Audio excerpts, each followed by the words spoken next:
सुप्रभात बच्चों, कैसे हैं आप सभी। मैं आशा करती हूँ कि आप सभी अच्छे होंगे, अपने घर पर होंगे और स्वस्थ होंगे।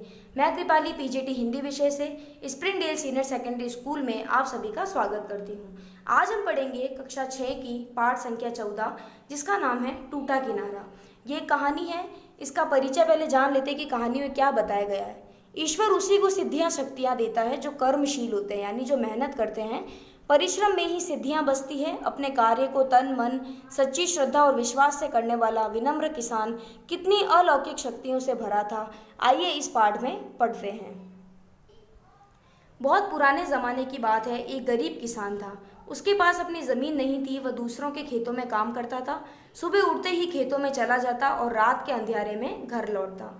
उसके दो छोटे छोटे बच्चे थे। बीमार पत्नी थी। रिश्ते की एक अनाथ बच्ची को भी वह पाल रहा था। यानी उसके दो खुद के छोटे छोटे बच्चे थे, एक बीमार पत्नी थी और एक रिश्ते की एक अनाथ बच्ची जिसके माता पिता नहीं थे, उसको भी उसने गोद ले रखा था। तो उसका भी पालन पोषण वो करता था।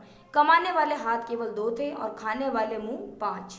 किसान पत्नी का इलाज नहीं करा पा रहा था। उसके लिए रोटियां जुटाना ही कठिन था। फिर इलाज के लिए पैसा कहाँ से लाता, यानी रोटियां खाने के लिए तो उसके पास पैसे ही नहीं थे। फिर पत्नी के इलाज के लिए तो रुपए कहाँ से आने से रहे। गांव के पास घना वन था। वहाँ एक प्राचीन मंदिर था। उसमें एक साधु रहते थे। उनका बड़ा नाम था।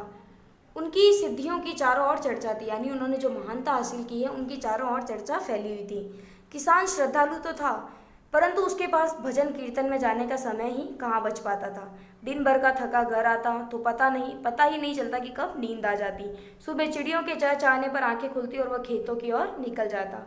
किसान को हमेशा अफसोस होता कि वह भगवान की पूजा के लिए समय नहीं निकाल पाता। यह जन्म तो यूं ही बीत गया, क्या अगला भी ऐसे ही बीतेगा।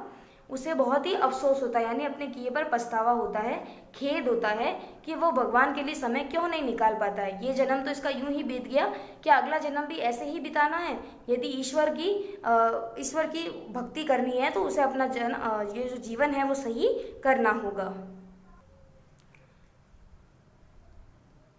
इसी तरह वर्षों बीत गए। किसान बूढ़ा हो चला। अब उससे खेतों पर भी काम न हो पाता था।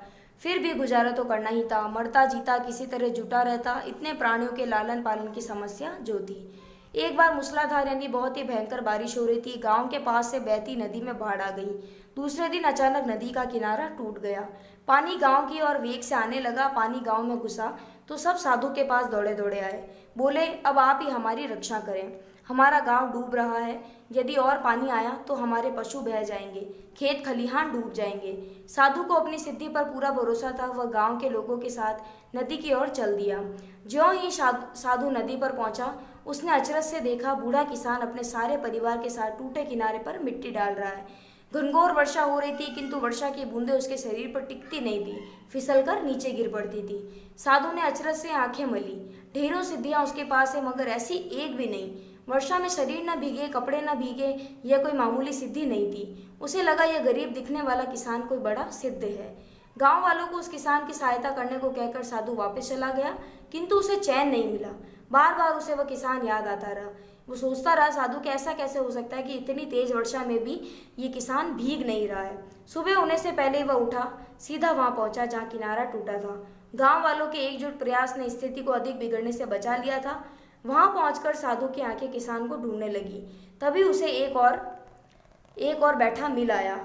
कहीं बाढ़ का खतरा बढ़ गया तो सभी लोग बह जाएंगे, यही सोच वह एक पल के लिए भी सो नहीं पाया था। साधु को देखते किसान उसके चरणों पर झुकने लगा, किंतु साधु ने उसे दोनों बाहों में समेट लिया।